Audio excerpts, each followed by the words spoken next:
महाराज की जय। श्री गोविंद प्रभु महाराज की जय।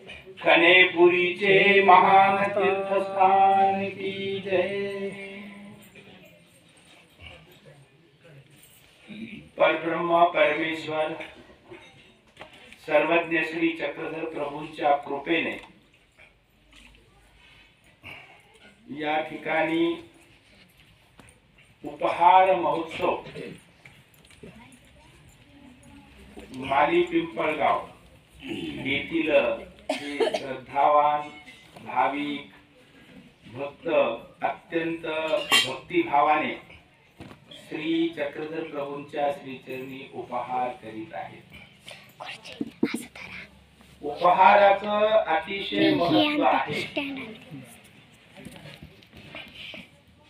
भगवान श्री कृष्ण गीतेमध्ये सांगतात की योगक्षेमम वहाम्यहम, या सर्व जगाचा चरितार्थ मी चालवितो।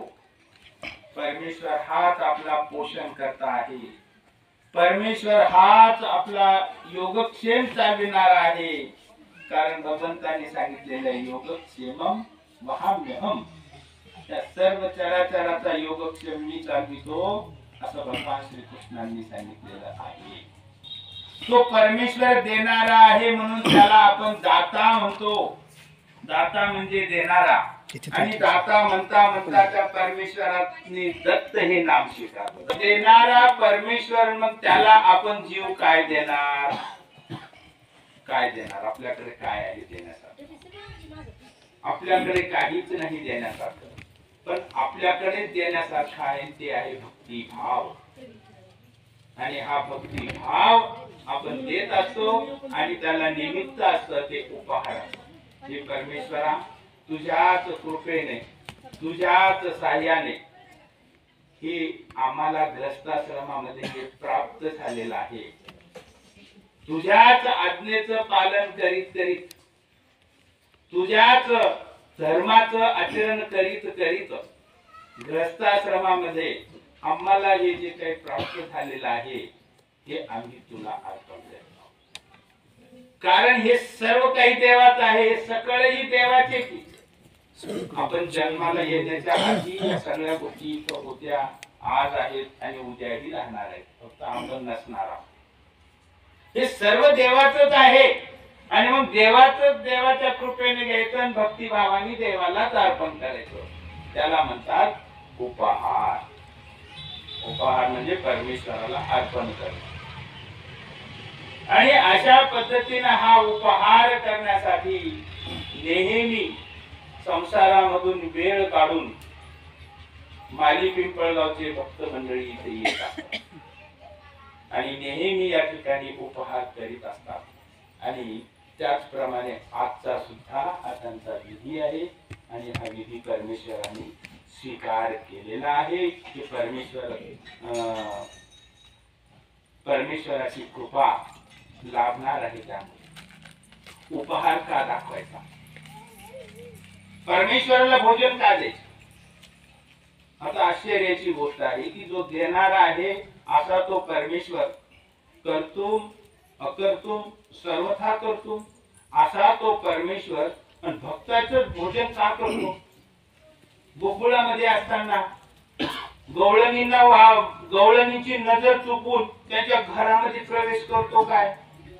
त्यांच्या गाडग्या मटक्यातलं दही दूध ताक लोणी खातो काय? म्हणजे बळजबरीत सगळं घेतो परमेश्वर। काय घेतो? याच्यामध्ये काय आहे? जीवाला काय द्यायचंय?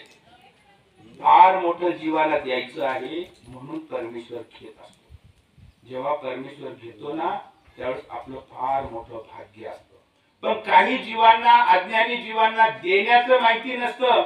मग त्या गोकुळामध्ये असे जीव की श्रीकृष्ण भगवंत कधी येतील, कुठून येतील, गाडग्या मटक्यातलं दही दूध घेऊन जातील काही सांगत नव्हत्या। गवळणी सतत चिंतेमध्ये असायच्या, आता कन्हैया येईल आणि दही दूध खाईल।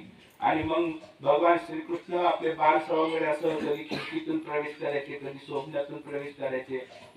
शिंक्यावरती ठेवलेलं दही असेल, लोणी असेल खायचे आणि आपल्या सवंगड्यासह निघून जायचे। हे गोकुळामध्ये घडत होतं. परमेश्वर या जीवांकडून स्वीकार करतो, कारण काहीही स्वीकारल्याशिवाय देता येत नाही. परमेश्वराला तुम्हाला खूप मोठं द्यायचं आहे, देण्याच्या आधी स्वीकारावं लागतं. आणि म्हणून ज्या वेळेस द्वैतवनामध्ये भगवान श्रीकृष्ण द्रौपदीच्या साह्याला जातात, दुर्योधनाने शकुनीच्या सांगण्याप्रमाणे कपट केलं आणि 88,000 ऋषींना चातुर्मास दिली, त्यांना भोजन दिलं आणि चातुर्मास देऊन आणि त्यांना पांडवांकडे पाठविले की जा, द्वैतवनामध्ये पांडव राहतात, त्यांच्याकडे सेवक नाहीत, नोकर नाहीत, ते वनवासी आहेत आणि असे ते पांडव वनवासामध्ये राहतायत आणि तुम्ही द्वैतवनामध्ये जा आणि मध्यरात्रीला जाऊन त्यांना भोजन मागा. दुर्योधनाने दुर्वास ऋषींना विनंती केली की तुम्ही पांडवांकडे मध्यरात्री जाऊन भोजन मागा, आणि मध्यरात्री जाऊन भोजन मागितल्यानंतर पांडव काय त्या 88,000 ऋषींची व्यवस्था करू शकणार नाही, आणि व्यवस्था न केल्यामुळे ते दुर्वास ऋषी संतापतील, क्रोधी होतील आणि पांडवांना शाप देतील, आणि मग आपोआपच पांडव तिकडे जळून भस्म होतील आणि आपले शत्रू नाहीसे होतील. एवढं मोठं कपट कारस्थान. आणि दुर्योधनाने त्या दुर्वास ऋषींना 88,000 ऋषींना पांडवांकडे पाठवलं आणि मध्यरात्री आणि दुर्वास ऋषी आपल्या 88,000 शिष्यांना घेऊन त्या वनामध्ये आले. वनामध्ये पांडव झोपडीमध्ये राहत होते. 5 पांडव, एक द्रौपदी, त्यांच्याकडे सेवक नाहीत, नोकर नाहीत, धान्य सामग्री नाही. त्यांना सूर्य थाळी दिलेली होती. त्या सूर्य थाळीमधून पण अन्न निघायचं, पण ते सूर्योदय झाला, सकाळ झाली की तेव्हापासून ते सूर्य मावळीपर्यंत त्या थाळीमधून अन्न प्राप्त व्हायचं, आणि एकदा सूर्यास्त झाला की त्या थाळीमधून काही अन्न मिळत नसे. आणि म्हणून मध्यरात्री दुर्वास ऋषी तिथं आले आणि पांडव झोपलेले होते. द्रौपदी नामस्मरण करत होती. मध्यरात्रीचा वेळ, अरण्य, जंगल, झोपडीमध्ये, झोपडीच्या समोर द्रौपदी बसलेली आहे. द्वारकेकडे मुख केलेले आहे तिनं, आणि श्रीकृष्ण भगवंताचं स्मरण करत आहे. तिच्या हृदयामध्ये श्रीकृष्ण नामाचा जप चाललेला आहे. आणि मग अशा त्या प्रसंगी दुर्वास ऋषी 88,000 शिष्यांसह तिथं आले. आपले शिष्य दूर थांबवले आणि प्रमुख 2-4 शिष्य घेऊन आणि त्या झोपडीच्या समोर येऊन राहिले.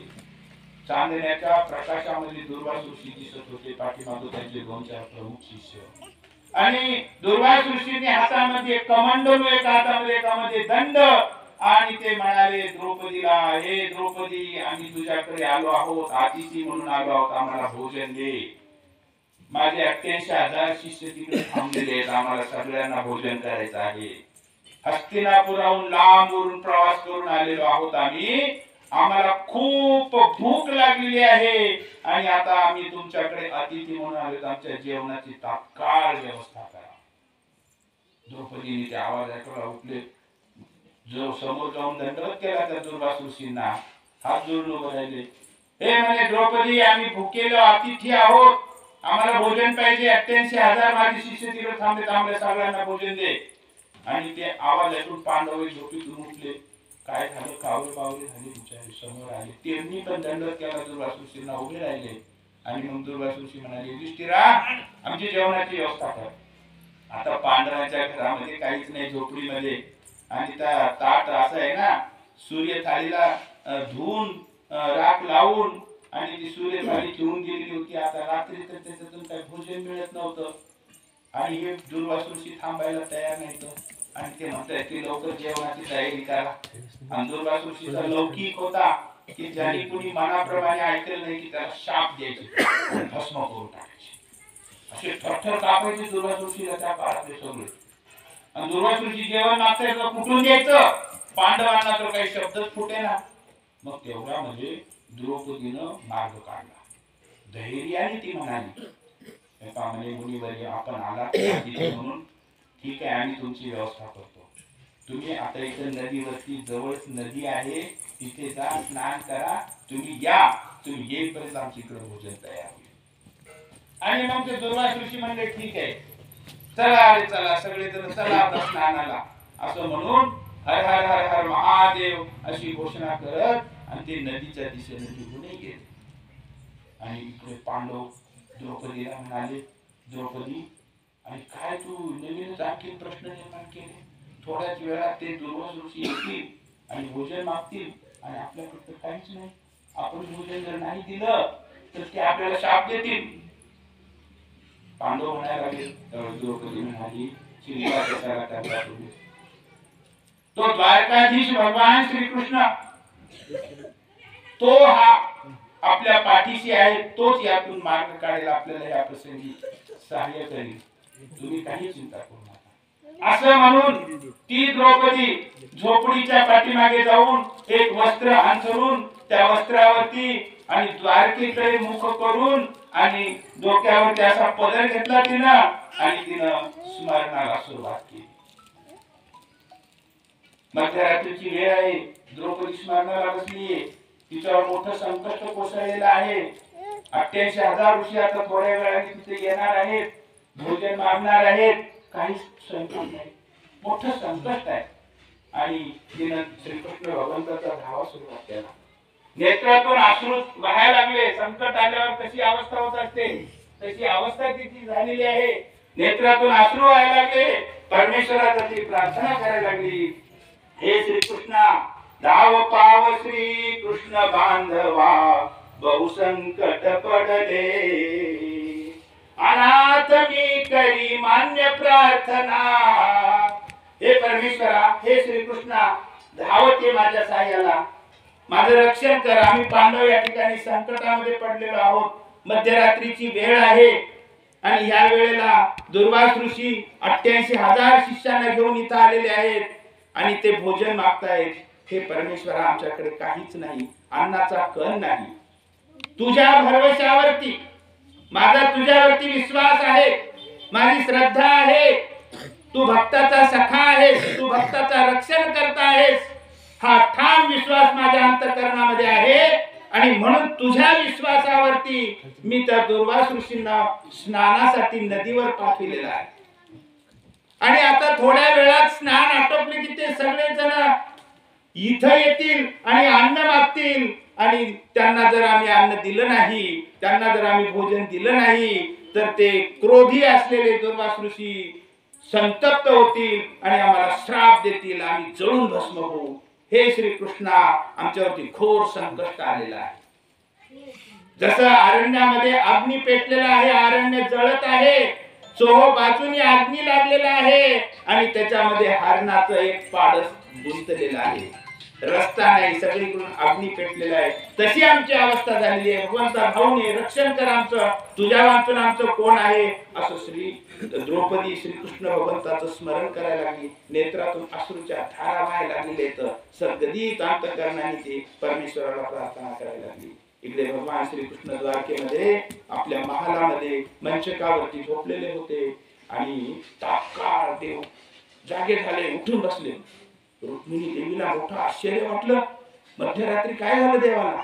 उठले आणि लगेच मंचकाच्या खाली उतरले आणि श्रीचरणामध्ये आणि त्यांनी पादुका चढवल्या आणि निघाले आपलं उत्तरीय उपर्ण सावरत. रुक्मिणी देवी अचंबित झाल्या, देवा मध्यरात्रीच्या वेळेस कुठे निघाले तुम्ही?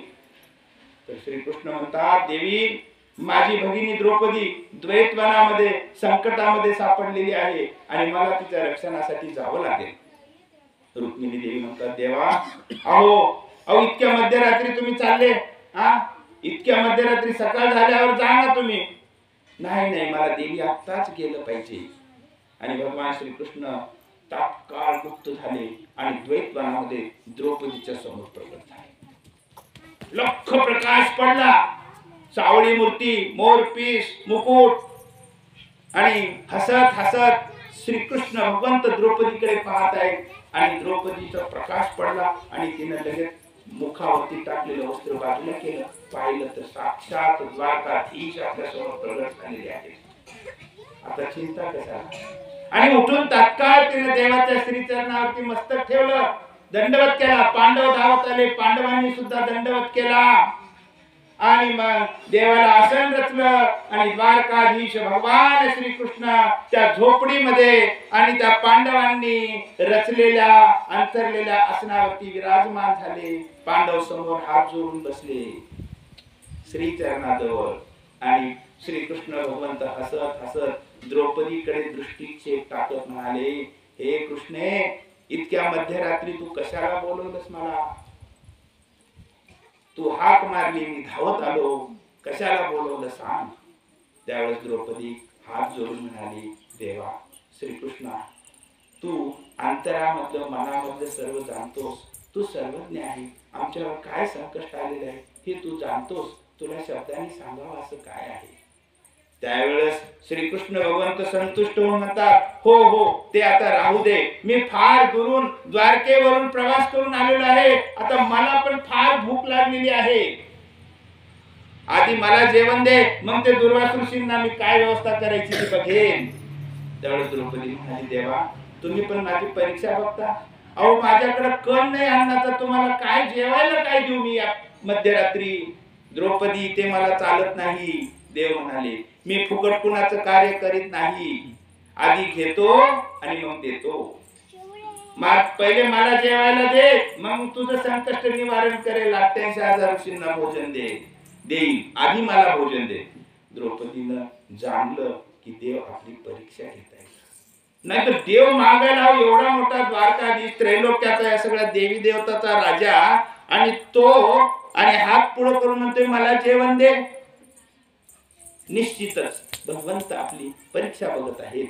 आणि द्रौपदी डोळ्याचे अश्रू पुसले, आनंदाने दंडवत केली आणि झोपडीमध्ये गेली. आणि ते सूर्य थाळी उचलून असं बघितलं तर त्याच्यामध्ये भाजीचं पान होतं.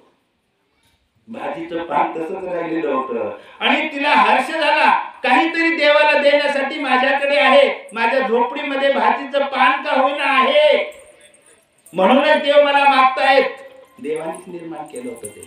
आणि मग ती भाजीचं पान घेतलं आणि एखादी लहान बालिका हर्ष झाल्यावर कशी नाचत येते आपल्या पित्याकडं, तसं ती द्रौपदी आणि देवाकडे धावत आली. आणि देवाच्या हातावरती श्रीकरावरती ते भाजीचं पान ठेवलं आणि म्हणाली, भगवंता बस माझ्याकडे एवढंच आहे, याच्यापेक्षा माझ्याकडे जास्त काही नाही, फक्त भाजीचं पान आहे. आणि मग देव हर्षितून म्हणाले, अगे कृष्णे, द्रौपदी मी भावाचा भुकेलाय, बस झालं मला भाजीचं पान, आण लवकर. आणि द्रौपदीने ते भाजीचं पान देवाच्या हातावरती ठेवलं. देवाने ते भाजीचं पान खाल्लं आणि देव तृप्त झाले. आता म्हणे तुम्ही काही काळजी करायची नाही, काही चिंता करायची नाही, मी आहे ना तुमचा पाठीराखा, मी आहे ना तुमचा सखा, मी आहे ना तुमचा रक्षण करता, आता काही चिंता करायची नाही. आणि देवाने भाजीचं पान स्वीकार केलं, देव तृप्त झाले. आणि इकडे 88,000 ऋषींची भूक देवाने क्षणार्धात हरली आणि ते सगळेच्या सगळे तृप्त झाले. देव तृप्त झाले, सगळं ब्रह्मांड तृप्त झालं. आणि म्हणून तेव्हापासून उपहार दाखविण्याची प्रथा आणि परंपरा आपल्या धर्मामध्ये आलेली आहे. आणि म्हणून आपण संसारामधून वेळ काढून आणि आपण उपहार घेऊन देवाकडे येतो. कारण ब्रह्मांडाला अन्न देण्याचे आपल्यामध्ये धमक आहे का? एवढ्या सगळ्यांना आपण भोजन देऊ शकतो का? 88,000 ऋषींना भोजन देण्याची धमक द्रौपदीमध्ये नव्हती. भगवान श्रीकृष्ण गेले, फक्त भाजीचं पान देवाने स्वीकार केलं आणि 88,000 ऋषींचं भोजन देऊन त्यांना तृप्त केलं. तेव्हापासून उपहार दाखवतो आपण हा अनंत ब्रह्मांड नायक, हा परब्रह्म परमेश्वर, आणि त्याला आपण उपहार देतो. म्हणजे का देतो? आपला भक्तिभाव आहे तो प्रगट करतो आणि भगवंताला उपहार दाखवतो. हे भगवंता पूजन करा. तुमच्या स्वरूपामध्ये, तुमच्या श्रीमूर्तीमध्ये अनंत ब्रह्मांड सामावलेले आहेत. तू सर्व व्यापक आहेस, सर्वांना व्यापून तू उरलेला आहेस. तुझ्या पोटामध्ये गणपती आहे, तुझ्या पोटामध्ये महादेव आहे, तुझ्या पोटामध्ये शंकर आहे, तुझ्या पोटामध्ये विष्णू आहे, तुझ्या पोटामध्ये 33 कोटी देवता आहेत. तू तृप्त झाला म्हणजे सगळं ब्रह्मांड तृप्त झालं. हे परमेश्वरा, माझा हा उपहार गरिबाचा स्वीकार कर. तू तृप्त हो म्हणजे सगळं ब्रह्मांड तृप्त होईल. हा भाव घेऊन आपण या ठिकाणी उपहार दाखवायला येत असतो. भगवंताच्या पोटामध्ये सर्व काही आहे. एकदा गणेश चतुर्थी होती आणि यशोदा गणपती उत्सव करण्यासाठी मग्न होती. आणि तिने उपहारासाठी, नैवेद्यासाठी लाडू बनवले आणि त्या गणपतीच्या पुढे मांडले. आता तिला धाक पडला की हा कन्हैया आहे ना, कुठून येतो आणि खाऊन टाकतो, उष्ट करतो. नैवेद्य उष्ट केलेला चालतो का देवतेला? नाही चालत ना. आणि तिला तर धाक पडला, मी लाडू बनवलेत गणपतीसाठी आणि हा कन्हैया येऊन उष्ट करेल, माझं व्रत भंग होईल. आणि मग यशोदेनं हातात छडी घेतली, कृष्णाला म्हणली, कन्हैया हे गणपतीसाठी लाडू बनवलेत बर का, खायचे नाहीत अजिबात, उष्ट करायचं नाही. श्रीकृष्ण म्हणाले, बाळकृष्ण मी कशाला करू, मी आपलं बसून राहतो गरीबावनी इथं, मी नाही करत उष्ट. हा करू नको, नंतर नैवेद्य झाल्यावर तुला देईल लाडू. असं म्हणून यशोदा स्वयंपाक घरामध्ये गेली स्वयंपाक करायला. आणि इकडे श्रीकृष्णाने काय केलं, बाळकृष्णाने इकडे पाहिलं, यशोदा माता स्वयंपाकात मग्न आहे आणि बाळकृष्णाने पटा सगळे लाडू खाऊन घेतले. थोडस काहीतरी कामानिमित्त यशोदा स्वयंपाक घरामधून देवघरामध्ये येऊन पाहते, तर त्या गणपती पुढचे सगळे लाडू काय. आता तिनं म्हणली की हा कन्हैया नको म्हणलं तरी यानेच केले. आली कन्हैया जवळ, कार्य कन्हैया कुठे गेले इथले लाडू, खाऊन टाकले ना तू शेवटी, मला वाटतच होतं तू खाणार आहेस. तर कन्हैया म्हणे, हे माते मी खाल्ले नाहीत लाडू, बघ मी खाल्ले नाहीत. खोटं बोलतोस तू, खोटं बोलतोस. नाही खाल्ले नाही. मग गेले कुठं, मी एवढं मोठं ताट भरून लाडू आणून ठेवले होते गणेशासमोर आणि गेले कुठं ते.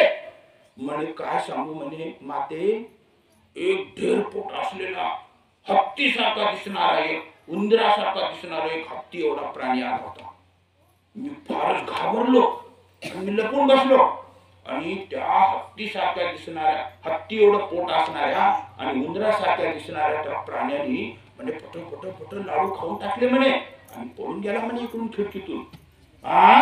मला सांगतो तू खोटारडा, आ कर बर तोंड, तुझ्या तोंडामध्ये लाडूचे कण असतील, खाल्लंय तू, आ कर. आणि बाळकृष्णाने आ असं तोंड केलं. यशोदेनं पाहिलं तर त्या बाळकृष्णाच्या मुखामध्ये यशोदेला हे 81 कोटी 1.25 लाख 10 देवता दिसल्या. त्या श्रीकृष्ण भगवंताच्या बाळकृष्णाच्या मुखामध्ये यशोदेला विश्वरूप दिसलं. तिथं ब्रह्मदेव होता, तिथं विष्णू होते, तिथं महादेव होते आणि गणपती सुद्धा तिथं बाळासारखं रांगत असलेलं तिला दिसलं. ती म्हणाली, ज्या गणपतीसाठी मी लाडू बनवले तोच गणपती या कन्हैयाच्या मुखामध्ये रांगायला लागला, इकडे तिकडे खेळायला लागला. आणि तिला आली भोवळ आणि ती खाली पडली विश्वरूप. परमेश्वराच्या मूर्तीमध्ये सगळ्या देवी देवता आहेत आणि म्हणून आपण परमेश्वराचे भक्त इतर देवी देवतांना तृप्त करण्यासाठी त्यांच्याकडे जातच नाही. आपण परमेश्वराकडे येतो आणि उपहार आणतो आणि आपल्याला जे जे जमते करायला, आपल्याला जे जे स्वयंपाक करायला जमते असे सगळे जेवढे आपल्याला माहिती आहे तेवढे पदार्थ बनवितो आणि देवासमोर मानतो आणि प्रार्थना करतो, देवा स्वीकार करा. तुम्ही स्वीकार केले की तुमच्या पोटामधल्या सगळ्या देवी देवता तृप्त होतात, सगळं ब्रह्मांड तृप्त होतं आणि आपण प्रार्थना करतो. ही उपहाराची प्रार्थना तुम्ही म्हणायची बरं का. काय उपहाराची प्रार्थना आहे, हे परमेश्वरा, श्री चक्रधर महाराज खनेपूरला तुम्ही आले असताना खनेपुरी ग्रामातील भाग्यवान भक्तांची भिक्षा तुम्ही घेतली, भोजन केलं, तृप्त झाला. परमेश्वरा तशी आम्हा गरीबाची भिक्षा स्वीकार. हे श्री दत्तात्रय महाराज कोल्हापूरला भिक्षा मागून तुम्ही पंचाळेश्वरला भोजन करता आणि अनंत जीवांचे दुःख निवारण करता, आमचे गरीबाचं भिक्षा भोजन स्वीकार करा. हे परमेश्वरा श्री दत्तात्रय महाराज, तुम्हाला भिक्षा मागायची काय गरज आहे, तुम्ही सर्व जगाचे दाता आहात, दत्त आहात तुम्ही, तरी भिक्षा का मागता. याच्या पाठीमागे जीवांचं दुःख निवारण करण्याचा तुमचा भाव आहे. हे परमेश्वरा, तुम्ही भिक्षा भोजन केले असता 81 कोटी 1.25 लाख 10 देवता तृप्त होतात, संतुष्ट होतात व शांत होतात. कारण तुमच्या स्वरूपामध्ये सगळे तुम्ही भिक्षा भोजन केले की सगळ्या तृप्त होतात, संतुष्ट होतात, शांत होतात. पण तुम्ही भोजन करणं म्हणजे सगळ्या ब्रह्मांडाला तुम्ही भोजन देणं आहे. हे परमेश्वरा श्री दत्तात्रय महाराजा, तुम्ही भिक्षा भोजन केले असता या जगातील काय आसुरी शक्ती आहेत, काही दुष्ट शक्ती आहेत, भूत आहे, प्रेत आहे, पिशाच आहे, मंत्र आहे, तंत्र आहे, उत्पात करविणारे आहेत, नरकाचं दुःख भोगविणारे आहेत, त्या जीवाला मुद्गल आणि हाणू त्याला दुःख देणाऱ्या देवता आहेत, यमदूत आहेत. ह्या सगळ्या आसुरी शक्ती तुम्ही भिक्षा भोजन केले असता या तृप्त होता, संतुष्ट होता, शांत होता. ही प्रार्थना करायची. त्याच्यानंतर तुम्ही भिक्षा भोजन केले असता जे नामधारक आहेत, वेदवंत आहेत, बोधवंत आहेत, साधू संत आहेत, अनुसरले पुरुष आहेत, किडा मुंगी हे सगळे तृप्त होतात. म्हणून भिक्षा भोजन स्वीकार करा. आणि परत प्रार्थना म्हणायची, हे परमेश्वरा, मी म्हणलं ना उपहारामध्ये प्रार्थना ती म्हणायची, हे परमेश्वरा, हे तुमच्याच कृपेनं प्राप्त झालेलं आहे. 10 वर्ष जर पाऊसच नाही पडला, शेतात पिकलंच नाही, आमच्या घरामध्ये धान्याची पोते आलेच नाही, तर तुम्ही उपार घेऊन याल का हो? आपण उपार देऊ का देवाला? आणि तुम्ही आम्हाला विचार नाही दिली तर देवाला उपार मिळेल का? म्हणजे देवच पाऊस पाडतो, तुमचं धनधान्य पिकवितो, तुम्हाला संपन्न समृद्ध करतो आणि मग म्हणतो द्या भिक्षा. बरोबर आहे ना? आणि तुमच्याच कृपेनं हे परमेश्वरा, हे सर्व काही देवाचं आहे, तुमच्याच कृपेनं प्राप्त झालेली भिक्षा तुम्हाला अर्पण करत आहे परमेश्वरा. हे भिक्षा भोजन स्वीकार करा. आणि स्वकष्टाने आणि नीतिमत्तेने कमविलेले भिक्षा भोजन आहे देवा. असं तुम्ही काही कुठून अनितीनं आणलेले आणि पंचपक्वान देव स्वीकारतील का? भगवान श्रीकृष्णाला एकदा दुर्योधनाने निमंत्रण दिलं, चला माझ्या महालामध्ये पंचपक्वानाचं भोजन मी तयार करतो. आणि इकडे विदुर पण आला, देवा माझ्या झोपडीमध्ये चला. देवाला 2 निमंत्रण आले. विदुराचं निमंत्रण आलं, त्याच्याकडे पक्वान्न नव्हते, कन्या होत्या, कन्या. आणि दुर्योधन म्हणे माझ्याकडे पक्वान्न आहे. देवाने कुणाचं निमंत्रण स्वीकारलं?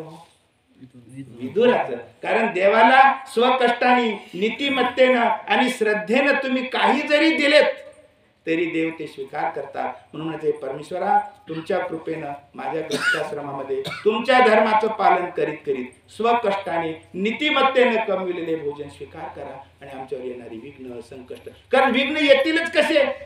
विघ्न आणणाऱ्या आसुरी शक्ती ज्या आहेत ना, संकष्ट आणणाऱ्या शक्ती आहेत ना, भूत प्रेत पिशाच निसर्ग देवाच्या पोटात आहेत. देवाने उपार स्वीकारला ते संतुष्ट होतील, मग विघ्नच कशाला आणतील? विघ्न कोण आणतंय? जो रागवलेला आहे, जो क्रोधित झालेला आहे, तो विघ्न आणतो. आणि त्याचा क्रोध गेल्यावर विघ्न गेलं.